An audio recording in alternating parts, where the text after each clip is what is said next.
What's going on, everybody? This is John Jake Gaming on the mic here, coming at you with a brand new episode of the FCS Dynasty here on NCAA 06, and also featuring that NCAA Next mod as well.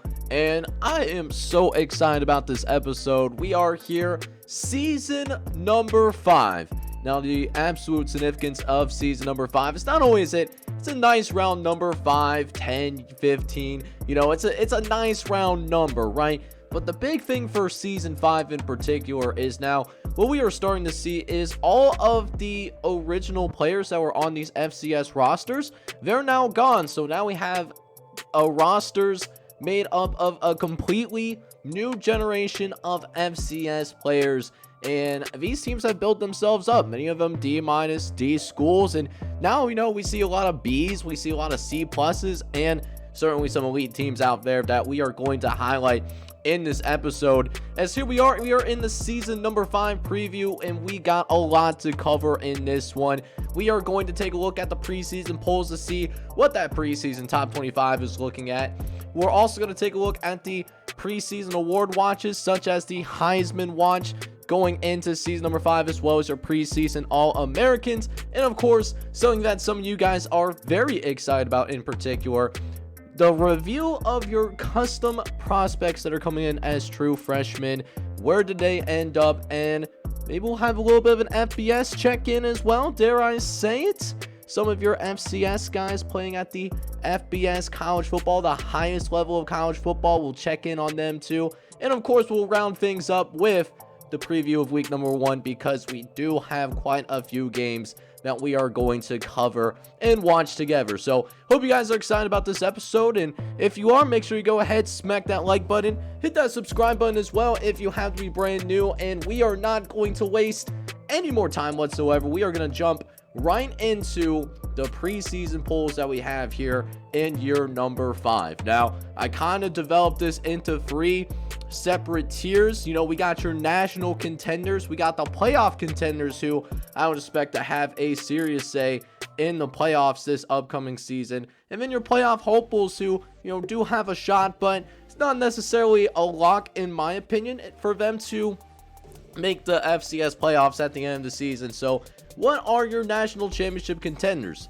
Of course, we got to start with your not defending national champions, New Hampshire. New Hampshire, they were knocked out in the quarterfinals last year. They lost to Georgia Southern, and Georgia Southern, even over defending national champions, they are number 2 in the country. They are missing Ikeda Woods, so a little bit lesser of an offense than what they had with Ikeda Woods. So we'll see what Georgia Southern is like without Ikeda Woods this upcoming season. And then, of course, Eastern Kentucky has also rised. They're a team to watch out for. North Dakota State is number 4. And then Western Carolina's got a great football team, an A- overall squad, one of the best teams in the entire country. And the beautiful thing about Western Carolina is that they are no longer under NCAA sanctions, so they are now eligible for the FCS playoffs.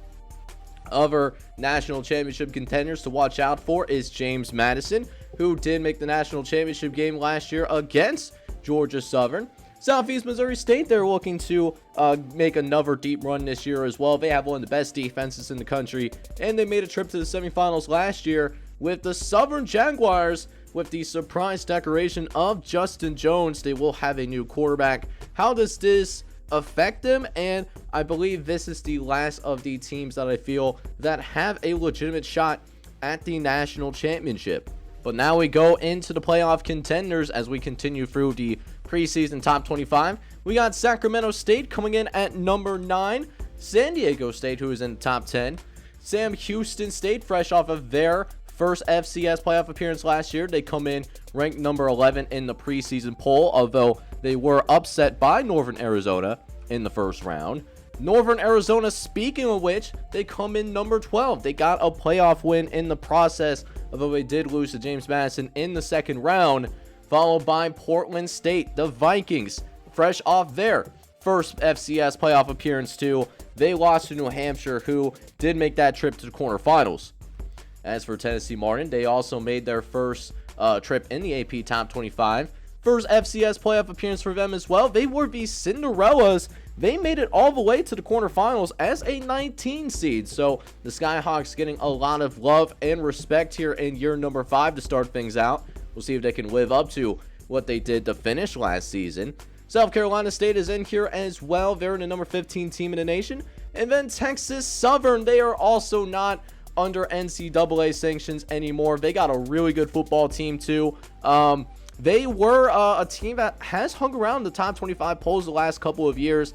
Even with the NCAA sanctions, it'll be good to see Texas Southern get an FCS playoff opportunity. Now, rounding out the playoff contenders that I expect is the Sanford Bulldogs. They had their first playoff appearance, but they lost to Temple in the first round. Akron is in here as well. They made the playoffs too, but they did, I believe they lost in the first round. Yes, they did. They lost to Eastern Washington. And then rounding out the teams that I expect to make the playoffs as surefire locks, we got Arkansas Pine Bluff at number 19 in the country. They were literally the last team out.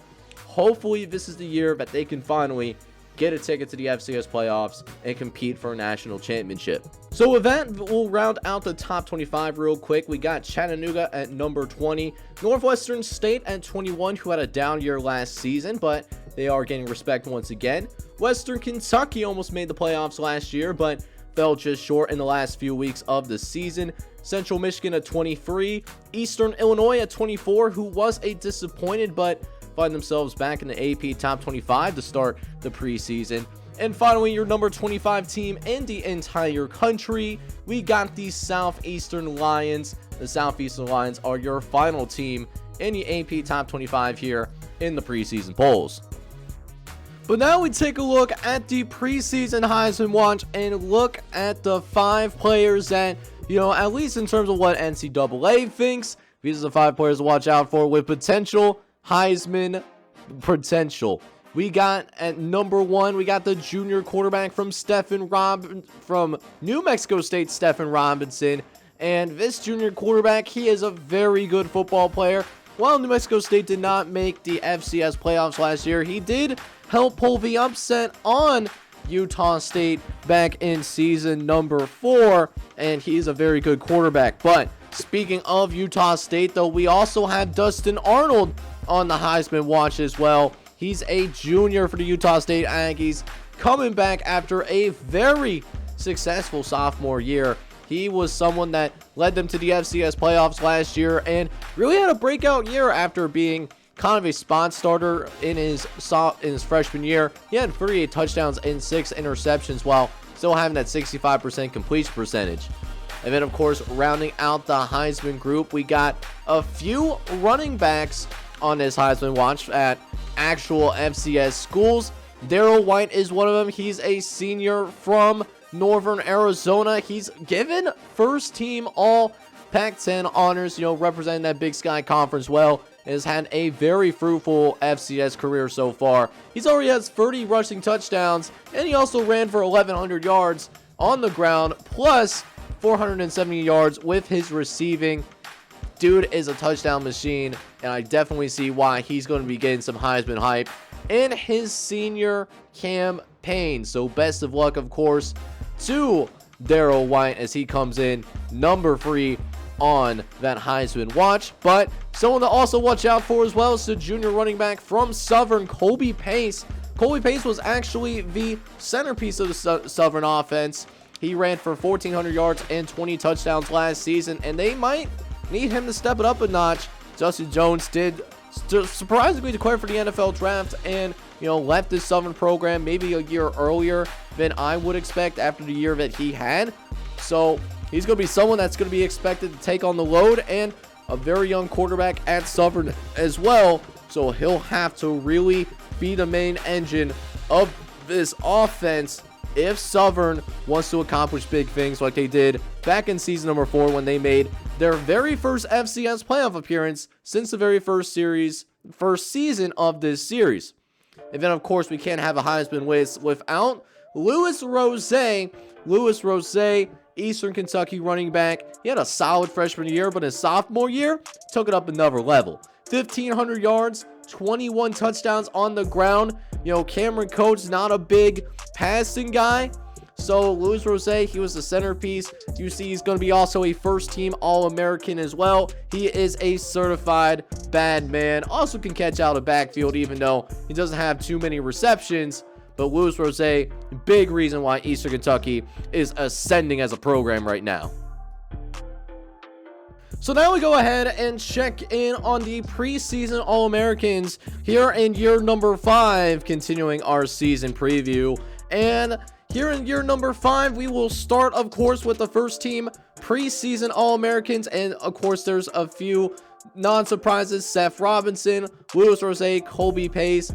All 3 of those guys are going to be considered first-team All-Americans, which should be to the surprise of absolutely nobody because, you know, they're on the Heisman watch. So, no big reason why they're on that list, right? But now we'll go to our wide receivers. And, you know, these receivers not get as much recognition as they're not on the Heisman watch, but still very good players. Jeremiah Sims to start things out. And Jeremiah Sims is a little bit of a surprise. I thought he was a very good player. 700 yards, 8 touchdowns last season, but not necessarily numbers that scream first team All-American, right? So I'm a little bit surprised that Jeremiah Sims finds himself on this list. He does have 2 all-conference nominees from his freshman year and from last season, but maybe it's more of a projection thing because Sam Houston State is supposed to have a dangerous offense.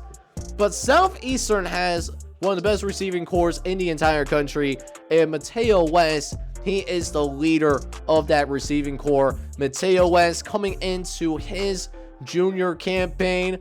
Big man, 6'6", 220 pounds, kind of the opposite of Jeremiah Sims. You know, he's the type of guy that, you know, will go up. You could throw a one-on-one ball too, and he'll come down and make that catch.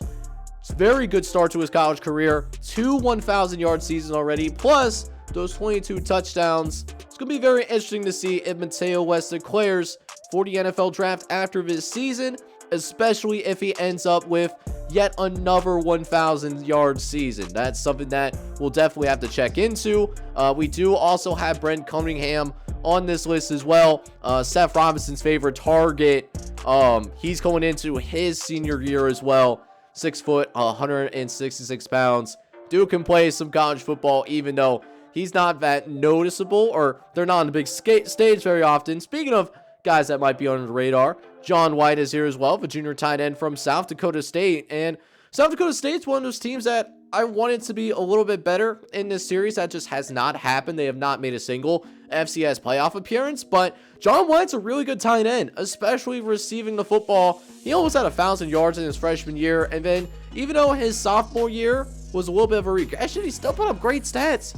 50 catches, 750 yards, 7 touchdowns to go with it too. And he's a massive dude, 6'8", 254 pounds. He runs like a deer.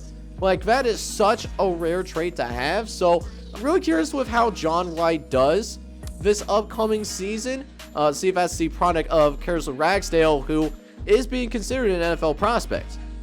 Now we go to the offensive line, and the offensive line is, of course, one of the most important things to talk about. We start with John Farquhar, the junior from Southern, getting some love, and so is his teammate Isaac Johnson, the senior guard for the Southern Jaguars. So that's a very good pairing for the Southern football team.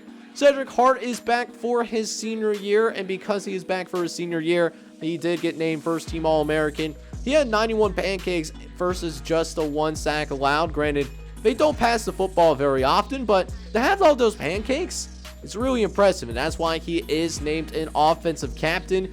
Even though he's an offensive lineman, he is, you know, going to be very important for really to help the rest of the offensive line be on the same page, as will the junior Rich Nixon. He's a junior and is a center. I believe he was in that Remington Award race. I'm not completely sure, but Nixon is a very talented football player too, as is his other teammate, Matt Reed. He started in the national championship game as a true freshman. That is so rare to see. Matt Reed, though, very good football player too. 93 tackles, 8 sacks allowed. Dude can play some football, and he knows a thing or two about laying some people out. Dude's got a mean streak to him, which is exactly what you want to see from the offensive line. But now we go over to the defensive side of the football, and we start with the hog mollies on the defensive side. You got to control things up in the trenches. Adrian Knox gets the nod for first team preseason All-American. He is a sophomore from SMU, but probably won't see SMU very much this season because if you saw the offseason episode, SMU is actually under NCAA sanction. So for years number 5 and 6, they will not be eligible for the FCS playoffs. So you absolutely hate to see that. You should see plenty of Elvis Pittman as long as he's healthy, though, because Southeast Missouri State, another program that I consider to be on the rise. They made it all the way to the semifinals last year, and Elvis Pittman, part of one of the best defenses in the entire country.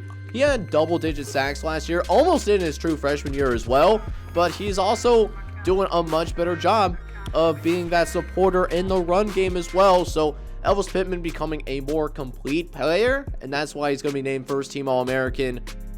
But in the interior of the defensive line, we see a little bit of guys that are falling under the radar. David Drew is here. He's a junior from Columbia, getting that Ivy League education, and the dude can play some football downright. He's standing at 5'11", 298 pounds, so he could be considered undersized, but he can get after it. Had a decent freshman year, but really broke out in year number 4. 11 sacks, 3 forced fumbles, and a fumble recovery as well.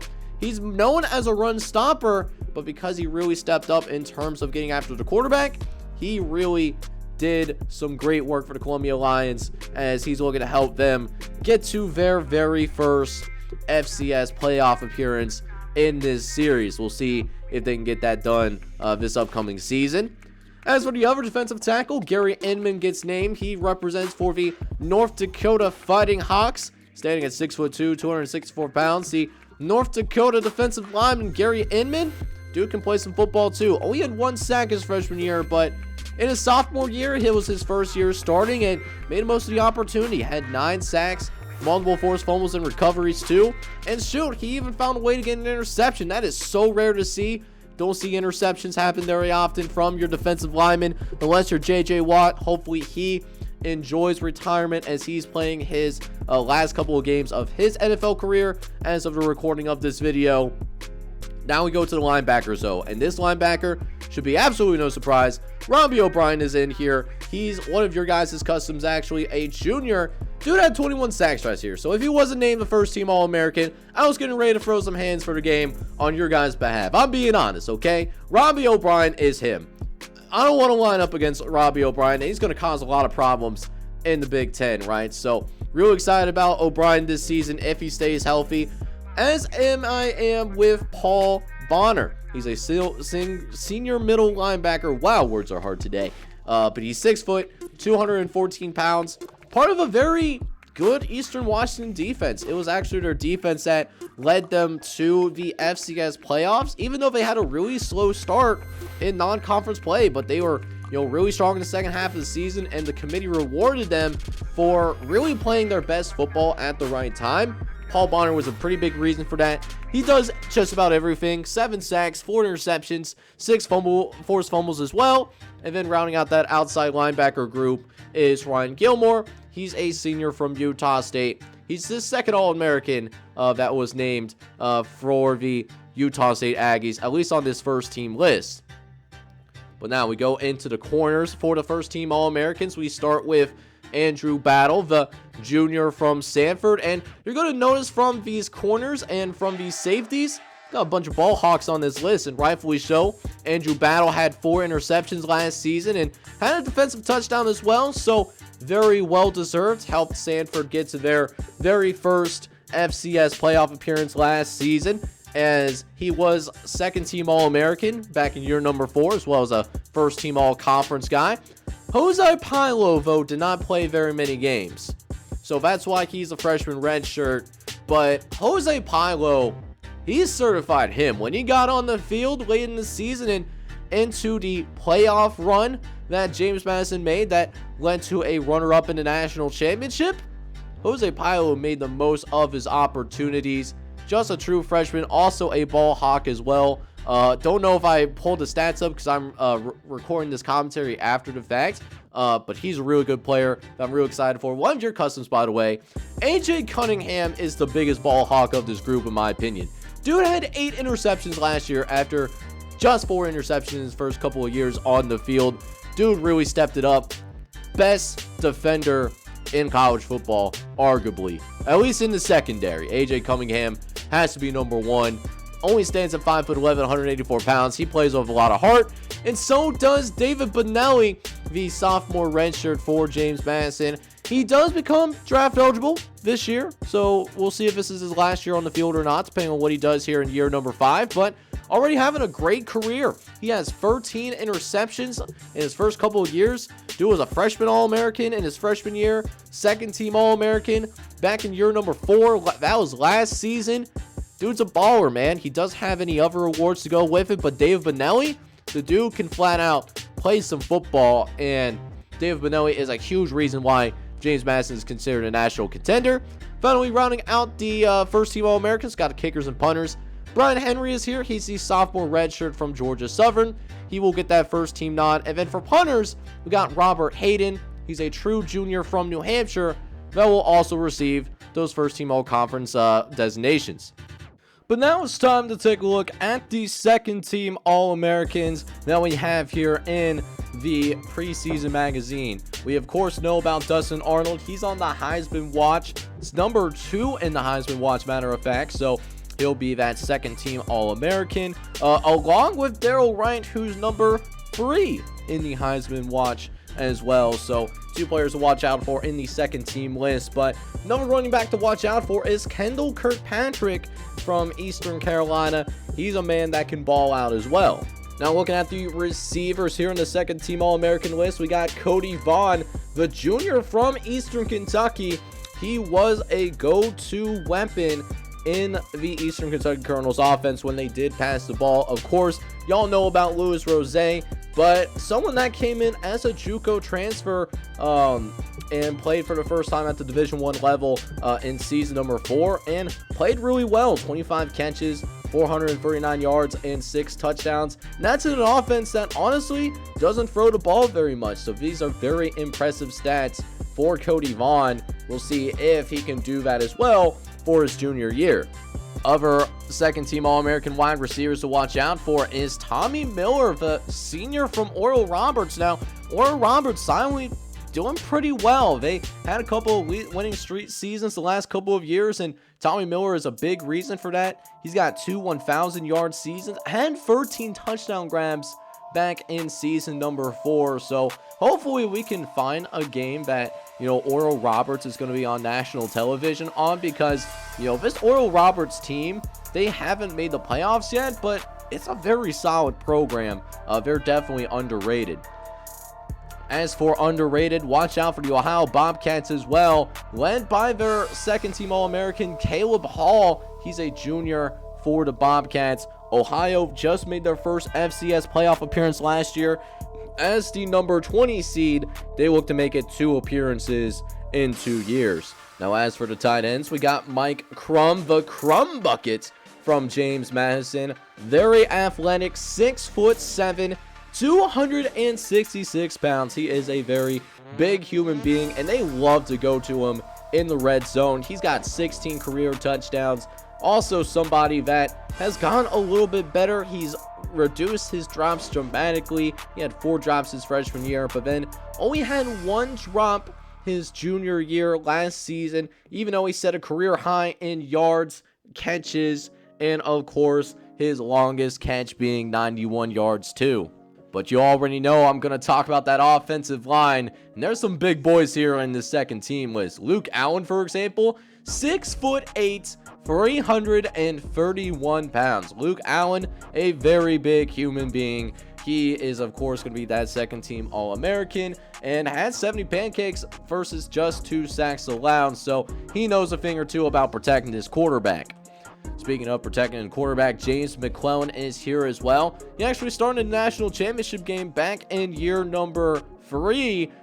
Didn't eventually see that in year number 4, but James McClellan, big man too, 6'10". This man should be playing basketball if he isn't already. Actually had triple digit pancakes back in year number 3. Didn't quite get there this time around, but this was somebody that is a 2-time all-conference guy, all-team All-American when New Hampshire won the national championship. James McClellan is a certified baller. As for the rest of the offensive line, we got Chris Black, one of your guys' customs here as well. The junior from North Dakota State. He is playing left guard for the Bison this season. And rounding out the group, we got John Clark, the junior from North Dakota State as well. I believe someone that was in the running for the Remington Award, if I'm not mistaken. Didn't win it, but someone that was a second-team All-American last year and first-team All-Conference. And finally, the last offensive lineman that I wanted to talk about was Andrew Johnson. He'll be a second-team preseason guy as well. Started as a true freshman. Will look to build off of that in his sophomore year as he helped lead the Georgia Southern Eagles to a national championship. Now, of course, we go to the defensive side of the football, and we start with the defensive line. Got to control the trenches on both ways, of course. We got Cole Meadows, the sophomore redshirt from James Madison, standing at 6'4", 238 pounds. Cole Meadows last year had double-digit sacks in their national championship runner-up campaign, and just really came on the scene, right? Freshman year, you know, it was okay. Nothing too crazy after he got redshirted.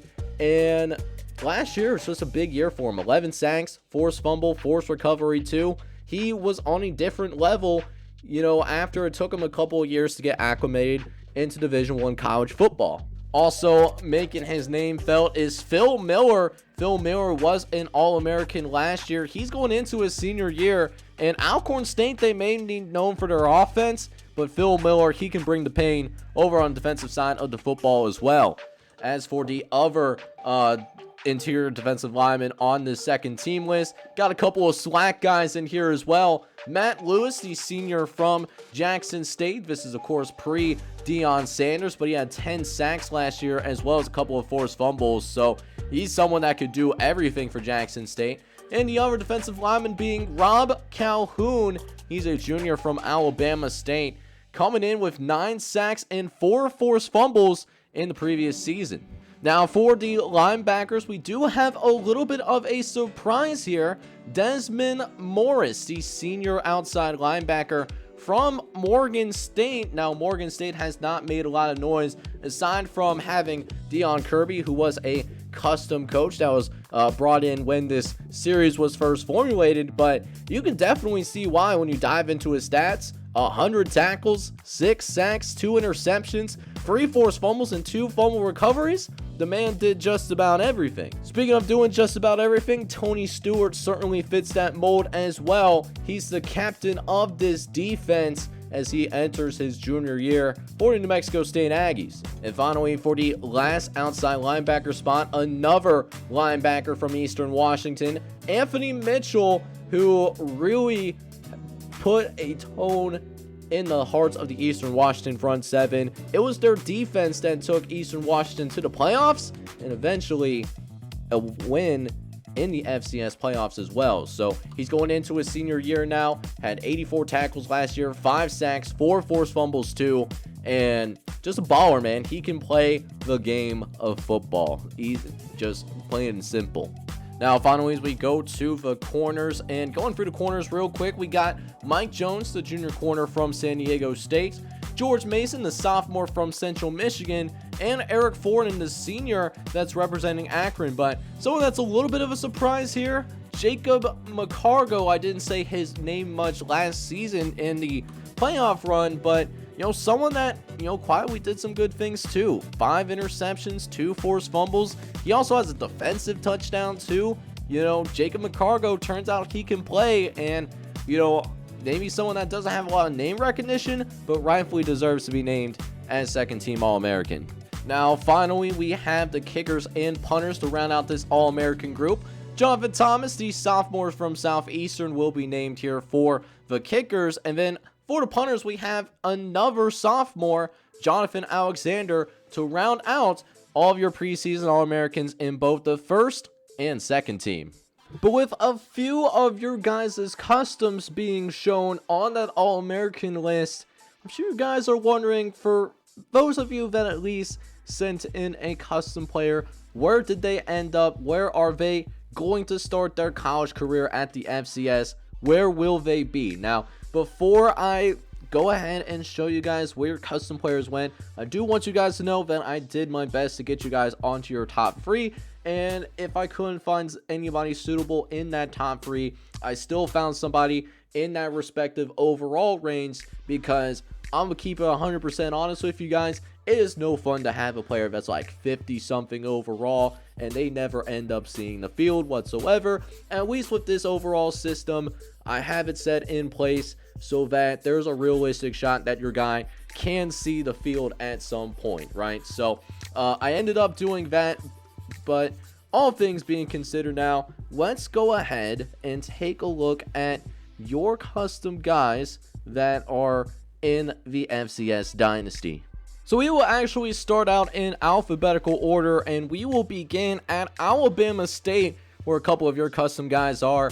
At quarterback, we got Young Sung Il, who is going to be the third string quarterback for Alabama State in his true freshman year, but does have a shot at being a starting quarterback in a couple of seasons. But the other player that was added onto this roster is Desmond Maxey, and he'll be looking to contribute right away for this Alabama State receiving core as he comes to his freshman year as a third string receiver. He'll at least be the third wide receiver for the Alabama State Hornets. Keeping it in the receiver room, we go to Alcorn State now, and a couple of guys that will probably play sparingly in their first year. We got Goof Goovington, who'll be the fifth wide receiver for the Alcorn State Braves. And then right behind him, we got Drago Hancock. He's going to be the number 6 wide receiver for Alcorn State, but with plenty of room to move up. He's got good potential.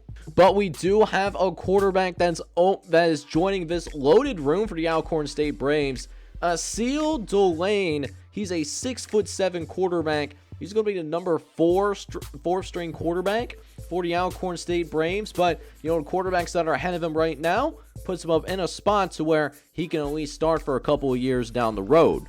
As for Arkansas Pine Bluff, they ended up with 4 custom guys this season. We start with Amo Clipper. He's going to be the third string running back this upcoming season for the Arkansas Pine Bluff Golden Lions. Also in here as well is Orfonto Johnson, who will be buried deep on the depth chart, will likely get redshirted. Meanwhile, on the defensive side of the football, got a couple of your custom guys as well. Simeon Baker is going to be looking to start on the left outside linebacker position for the UAPB Golden Lions. But on the other side, watch out for J.J. Mathis Jr., who should be able to find the field in his true freshman campaign as well. But now we go up to Delaware, going into the Northeast, and we have a few more of your custom guys. We got Campbell Xavier, the true freshman, will be your slot corner this upcoming season for the Delaware Blue Hens. Meanwhile, someone that will have to work a little bit harder to get onto the field will be Dewan Odell. Dewan Odell comes in as a 74 overall. But the Blue Hens did also add somebody on offense as well, and they added Terrell Johnson, who's got good size at 6'4", but will need to put up more weight in the weight room before he can see serious playing time. Up next, we have the Denver Pioneers, who added a couple of custom guys as well. We start with Oliver Maxey. He'll be a true freshman for Denver, and while he's a little undersized, he is very athletic and should see some time on the field, as should another freshman that is on this team that has a similar archetype, James Dodana. They're both 80 overalls, and they're looking to make big impacts for the Denver Pioneers. At Eastern Washington, though, we only have one custom, but someone that could potentially be the successor for Carl J. Fousen, Mitchell Zapsian, who will get a chance to learn behind some veteran pieces at the quarterback position and could fight for a starting job as soon as next season. Speaking of Eastern teams, we now go to Eastern Kentucky, and Eastern Kentucky also added a couple of your custom guys as well. Chase Gentry comes in as the third string running back for the Eastern Kentucky Colonels, but could see the field sparingly because he is the fastest running back in the bullpen.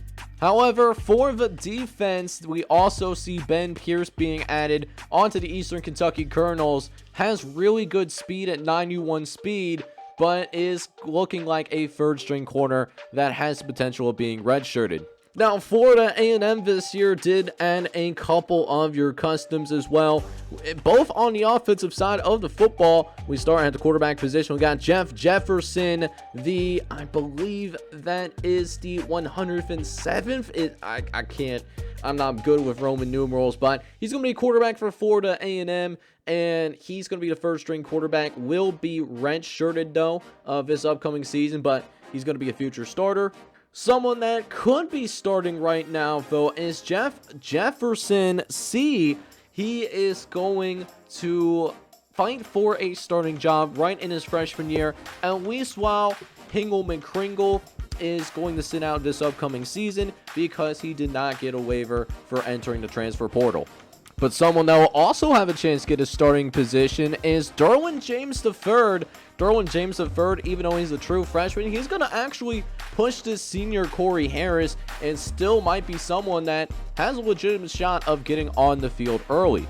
Now, speaking of potentially getting some serious playing time, we go to the defending national champion, Georgia Southern Eagles, and we might have the next heir apparent to Ikeda Woods in Austin Blair. He starts out as the third string quarterback, but someone that is a little bit more athletic than, say, your Matt Collins or your David Benson. So someone that could potentially see the field their freshman year, even though they're not the most talented in terms of arm talent.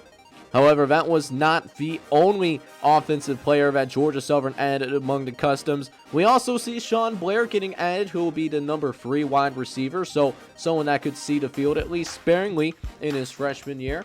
Also, looking to fight for early playing time in a very competitive group, Connor Tawney, mixing it up with some seniors at the tight end position. Connor Tawney has the chance to start. Now, for the defensive side of the football, we already have an instant starter by the name of Henry Merrick. He comes in as a true freshman and will be expected to start right away. Someone that could also see playing time on the defensive side of the football too is Isaiah DuPont. He's going to be the backup strong safety for Georgia Southern. But now we go over to Grambling State and we see Devontae Corey White go to the Grambling State Bulldogs. And Devontae White is going to be someone that will have the instant opportunity to play for a starting job. He's going to be fighting for Sean Baker in the preseason. Could be a potential red zone target that Ray Waddle can throw to, as Grambling State had a tough second half of the season. Speaking of those quarterbacks, so we do have a couple of quarterbacks added in this series. Obviously, at Idaho State, we have Henry Corso, who is a very highly regarded recruit, very athletic, but he will start as the third string quarterback for the Idaho State Bengals. However, someone that could see the field a little bit sooner is Egg Burner. Egg Burner is going to be the second string quarterback behind the junior Brian Richardson. Keeping it out into the Midwest, though, we now go to the Indiana State Sycamores, who are still under NCAA sanctions, but they have a really good piece here in Freddie Ford, who's going to come in as his freshman year and start right away from the Sycamores. See if they can add a little bit more punch on the offensive side of football. Speaking of trying to add a little bit more punch, Mason Smith looks to be that guy. Not the most athletic of running backs, but he can certainly run you over, and he's got some pretty solid strength to work with.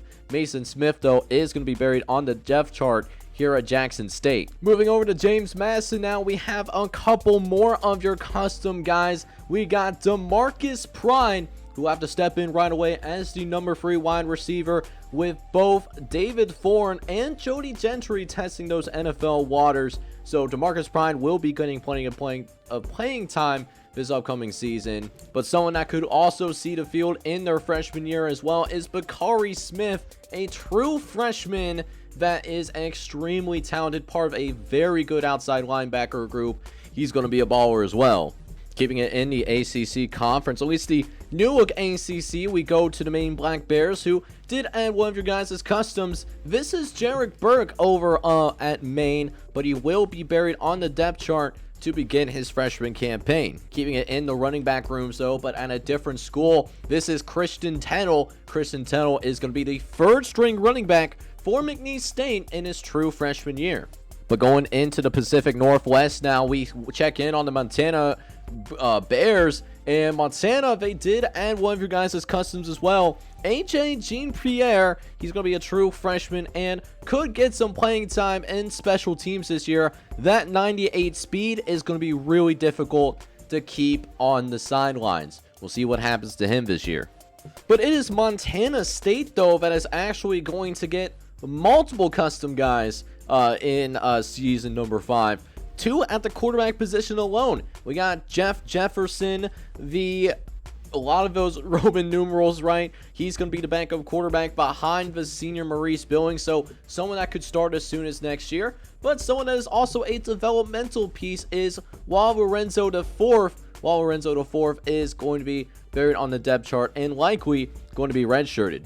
Also looking to find their way through Division I college football is Bubba Warzano. Bubba Warzano is going to be a running back for Montana State as well. But some pretty good prospects added in the linebacking core, though. We got PJ McNeil, who's going to be a 76 overall and should be a starter right away for the Montana State Bobcats. And at middle linebacker as well, where we could see some Major Neekum sparingly on the field in his freshman year while he learns from the senior Jared Landrum. As for Oscar Enkert, he will end up at Morgan State, the previous home of Coach Dion Kirby. Actually a pretty solid running back, someone that could be a future key starter for Morgan State, but he will start this year in that third string, maybe a backup running back this upcoming season.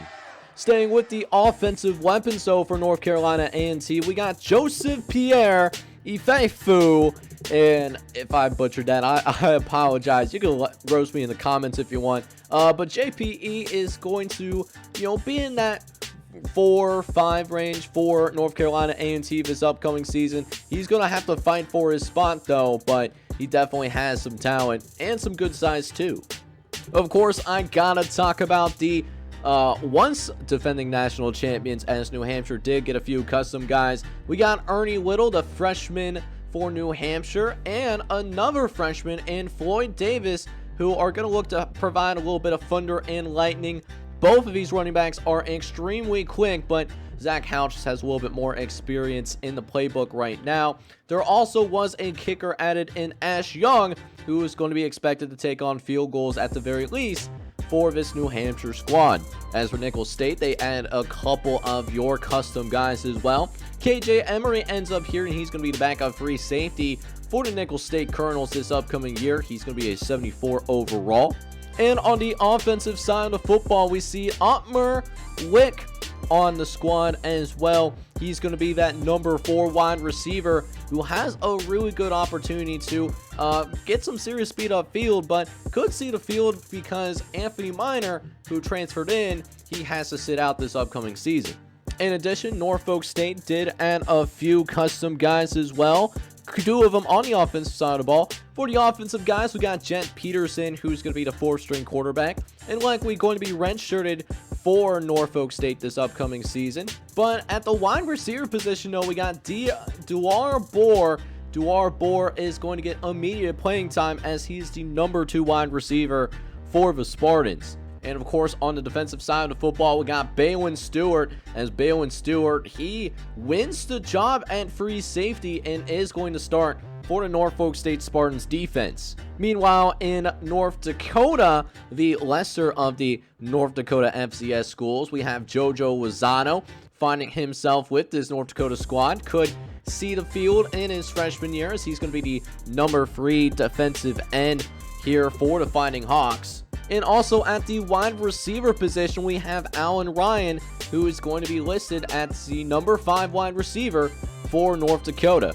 But now we go and jump into the better of the North Dakota schools at the Division I level. And a lot of guys that ended up lining up at North Dakota State. That does include the 1st-string quarterback, St. Thomas, who is going to learn behind Greg Keefe, who will be a starter for the very first time here in this series. But at running back, with the KJ Anderson leaving for the NFL, does leave a hole. Brandon Burke will be starting, with Dexter Sanders being listed as a 2nd-string running back for now. So someone that could see the field pretty sparingly and make an impact as well, because this is a run-heavy offense. But that doesn't mean they are going to ignore their wide receivers, though. They did bring a couple of good ones in as well. They bring in Jefferson. He's going to be a 74 overall, as will Chase Jones, who will also be listed as a 74 overall. And of course, at the cornerback position, we got a couple of DBs looking to make a name for himself, and 5-star DBs, if I say so myself. Maximus O'Hara and Jim Soto. These are two guys that I'm looking for that could potentially make a name in the NFL. Speaking of trying to make a name for yourself, we go to Northern Arizona. Fresh off their first FCS playoff appearance, we got Ricardo Richards, the middle linebacker, who will be buried on the depth chart, but he will be a true freshman for this Northern Arizona squad.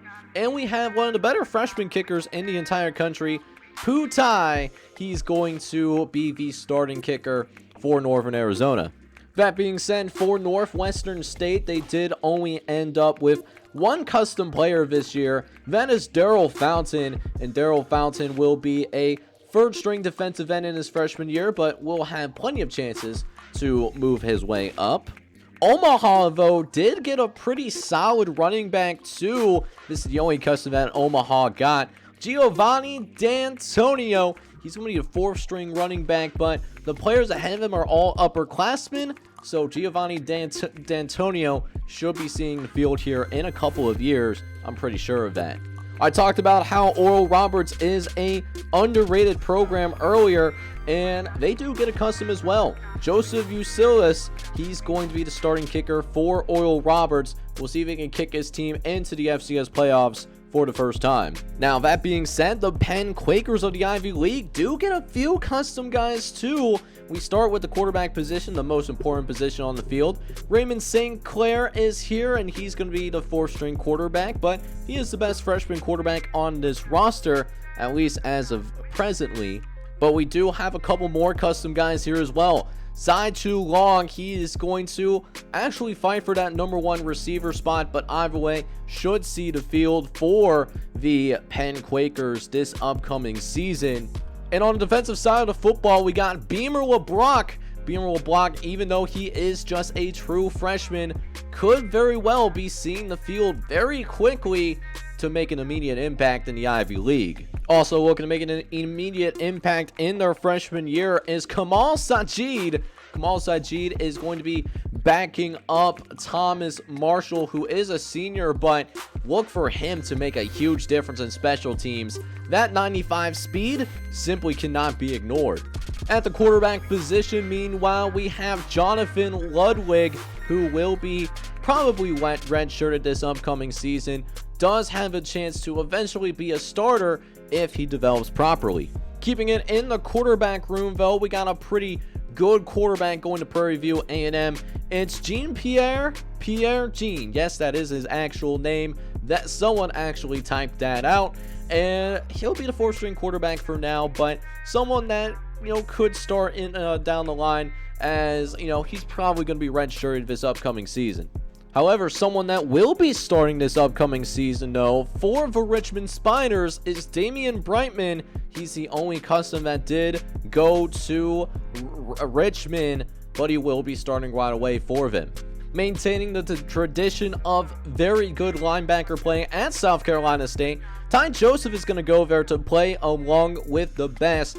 Ty Joseph will be buried on that depth chart, so we'll see if he has the patience to stay, or will he transfer out like a couple other linebackers from this school. However, on the offensive side of the football, guys that will have a chance to fight for playing time right away is John Atzeles. He's going to be 6 foot, 205 pounds.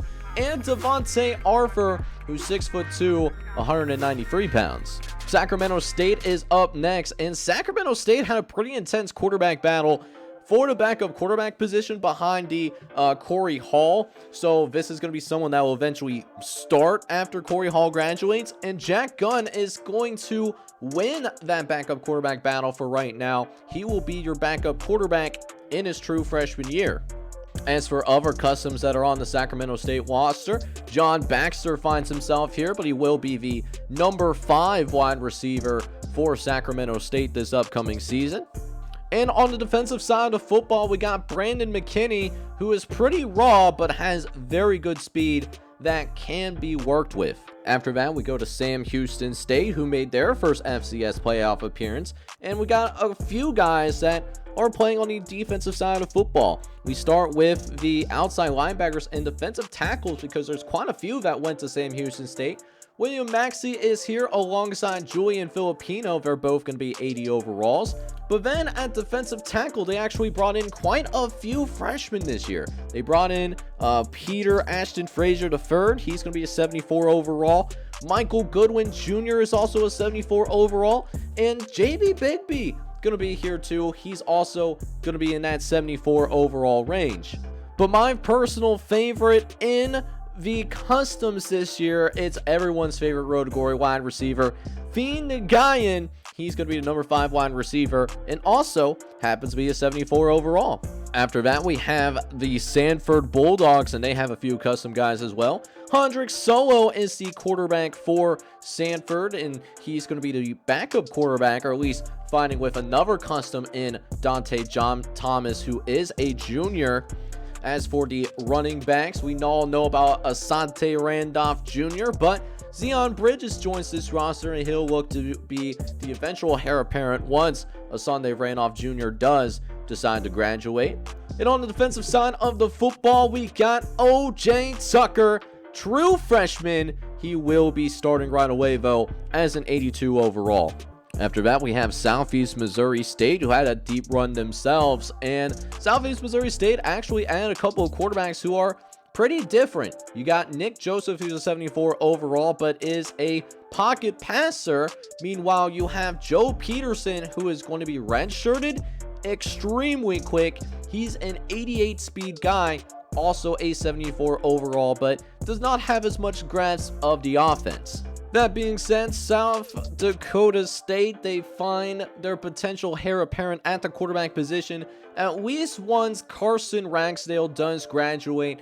They're looking at Teddy Bridgewater Jr. to be that guy. He's going to be a 76 overall, a little bit quicker than his daddy. He's going to complete for that backup quarterback job with Ryan Clark, who's a junior redshirt, but Teddy Bridgewater Jr., he's definitely got that upside. And speaking of upside, we gotta talk about RJ Smoke over at Southeastern. RJ Smoke coming in as the number 4 wide receiver, and low-key, this is one of the most talented wide receiver rooms in the entire country, and it just continues to get better. But not to be overshadowed by his fellow teammate, the Wanko Koromoa IV is on this squad as well. One of your guys' customs. He's a 74 overall that could be redshirted, but has good upside. But the team that had the most customs this year, at least in my opinion, was the Southern Jaguars. And boy, did Southern bring in a lot of customs this year. Stace Abdul is here. He's going to be your number 2 wide receiver at 78. But they also have DeMar Bozeman and DJ Atuga. Both are going to be contributory pieces for this Southern receiving core. At tight end, we do also have Chris Goodwin, who's going to be the number 3 tight end for this offense, but could still see the field sparingly if injuries do arise. And then on the defensive side of the ball, there's actually quite a few guys as well. We got Damon Orlando. He's going to be an 82 overall, with RJ Paul looking to be his partner in crime too. I hope they go to a free 4 because you can't leave these guys off the field. That's for darn sure. And then at the corner position, we got Carnell Bentley, who comes in as the number 5 corner, who should see sparing playing time. Finally, at the strong safety position, we got Max Stewart. Max Stewart, a true freshman, almost won the job in camp, but the sophomore Roderick Jackson just barely wins it out. Should still see some Max Stewart on the field, though.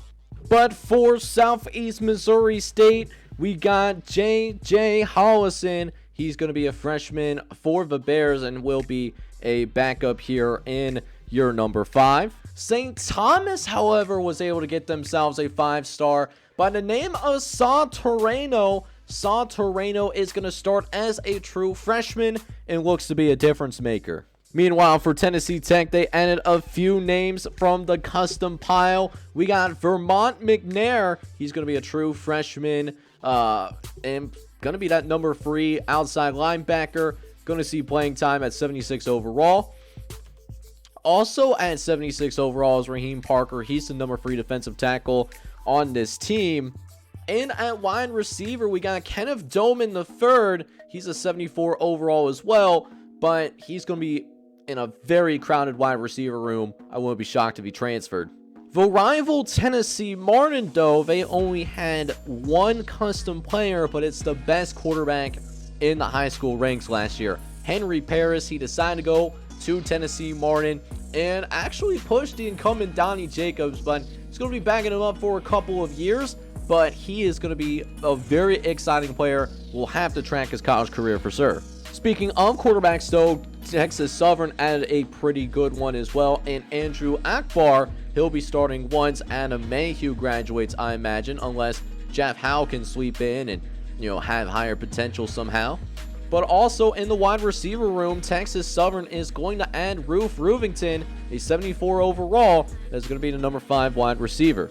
Texas State will also add themselves a kicker by the name of Pilo Piola. He actually had a kicking battle, but did end up winning it in spring ball over the course of the offseason episode. The Citadel, though, might have a change at quarterback, though, as Scott Dixon, he actually might be benched by Ben Hamuel, a true freshman, because he does fit the offense a little bit better. Something to watch out for out in the Citadel. Meanwhile, on the defensive side of football, Muhammad Veer should be starting for the Bulldogs. He's going to be that number 2 corner in 94 speed. He's going to be ready for that smoke. Villanova did also add a pretty good one themselves in Brian Davis. He will actually be expected to be their number 1 corner the second he steps on campus. Weber State, meanwhile, added a couple of custom guys too. They added Tyler Powers, even though he's at 74 overall. He's actually going to be the number 1 wide receiver for Weber State this upcoming season. That being said, another quarterback added into this room. John Otis is going to be in here. He will eventually have a chance to start, though. Speaking of offensive weapons, Poof Poofington looks to be one for Western Kentucky. He'll be the number 6 wide receiver initially and starts out at 70 overall. But someone that was considered the number 1 wide receiver in high school football, Darius Draven, chose William & Mary, and boy is he a fast man. 99 speed. Look for him to really be a huge contributor on special teams and be an instant impact for William & Mary. Also going to get a surprising chance to start right away is Dakota Towson, who finds himself at Wofford. Now, he is listed as the 2nd best quarterback on the roster, but the starter Scott Weaver is a transfer, and he couldn't get his waiver approved. So Dakota Towson, he's going to have a dress rehearsal to start in his true freshman year. Maybe he can compete to keep his job longer.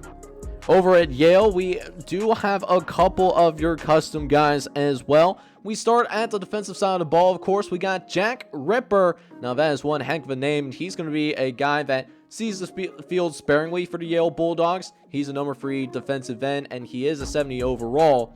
But someone who I'm kind of intrigued by is Cristiano Ronaldo Jr. Gonna trade that soccer ball for a football. He's the number 2 wide receiver in his true freshman year. And the last of the custom guys that I wanted to talk about, at least at the FCS level, we got Western Carolina. And Cristiano Messi is here at 6'5", 215. He's a 72 overall that will be the 3rd string quarterback. But the other guys that Western Carolina did add, they were all on the defensive side of the football, though. Kevin McRoyal is one of them. He's an 80 overall and looks to potentially start, depending on whether the Catamounts are in a 4-3 or in a 3-4 defense, but should still see the field either way.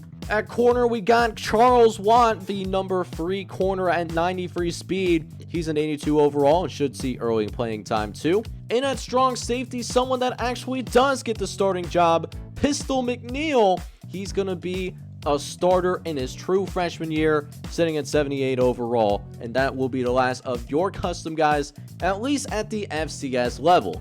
But since we happen to be talking about your guys' customs for the FCS Dynasty, we'll take an update on a few of your custom guys who we did see them leave the FCS Dynasty, the FCS ranks before their senior year.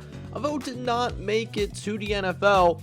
So they did end up transferring up to the FBS instead. So these are 4 of your custom guys that did take that route for their final year. One of which was Jody Gentry from James Madison. He did transfer to Rutgers for his senior year, and it looks like he will end up being the number 4 wide receiver for the Rutgers Scarlet Knights this upcoming season.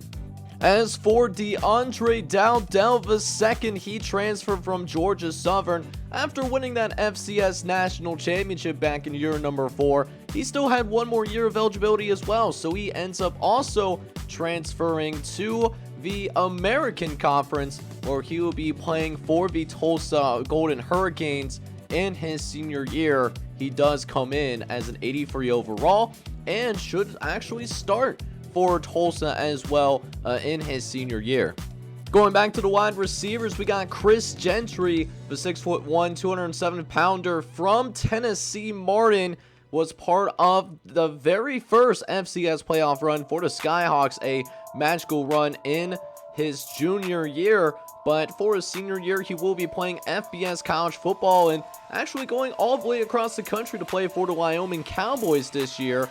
And Chris Gentry is actually going to be the number 1 wide receiver for Wyoming in his senior year, his only year of FBS football. And one more time, what we will end up having in terms of FBS transfers, we got Zoo Animal, the senior who played for the Southern Jaguars in his first few years, part of that same recruiting class that came in with Justin Jones, who did end up going to the NFL. While Zoo Animal does not get that chance, he will be the number 1 corner for the Blazers of UAB, who are part of the American Conference at this point, and he should get some good visibility as he tries to craft an NFL career eventually. So we've seen the top 25 polls. We have also seen the preseason award races for both the Heisman and for the All-Americans. And we have seen your custom guys, which, by the way, over 120 new custom players in this series. I deeply appreciate the love for this series. This is the most successful series on the channel all time, and if you want to keep this going, it is so important for you to smack that like button. And shoot, if you're trying to hop on this bandwagon as well, hit that subscribe button. You know, we try to welcome new people in the community. We are welcoming, or at least we try to be welcoming. But we are now here at week number 1. We'll go ahead and check out the matchups that we will watch in that week 1 episode, and we actually get a little bit of FCS versus FBS action. We start with Washington. We'll be taking on Norfolk State. That will be the first game that you will see, and should be a pretty competitive matchup. We'll see if Norfolk State can break their 3-game losing streak. But right after that, we will have the FCS game of the week. It is number 3 Eastern Kentucky taking on an SMU team that's kind of going in a different direction. They just got sanctioned. They're not in the top 25. And Eastern Kentucky, they do come in as quite the favorite, so I expect Eastern Kentucky to win that game. Then after that, we will have the 3:30 game, which has Delaware State for the 2nd year in a row. They will be taking on an FBS opponent. This one being the Toledo Rockets from the MAC Conference. After that, we will have Wofford taking on Texas A&M. Now, how did Wofford get a home game against an SEC school? I have no idea. Maybe they took a lesser paycheck in order to make this happen. I have no idea, but I'm sure Wofford's going to be really excited about hosting an SEC school. And to round out the episode, what could be a thumbnail game, I don't know, I don't want to spoil too much. Montana State and Rhode Island should be somewhat competitive game. Rhode Island comes in as a big underdog, but you never know in this beautiful game of college football. So 5 games in the next episode, and I'm really excited about seeing all 5 games with you guys. Should be a fun one. And if you guys are excited for the start of FCS college football year number 5, hit that like button, hit that subscribe button as well if you do happen to be brand spanking new. This is John J. Game on the mic signing off, but I'm hoping you're all out there having a good one. Take care, everybody.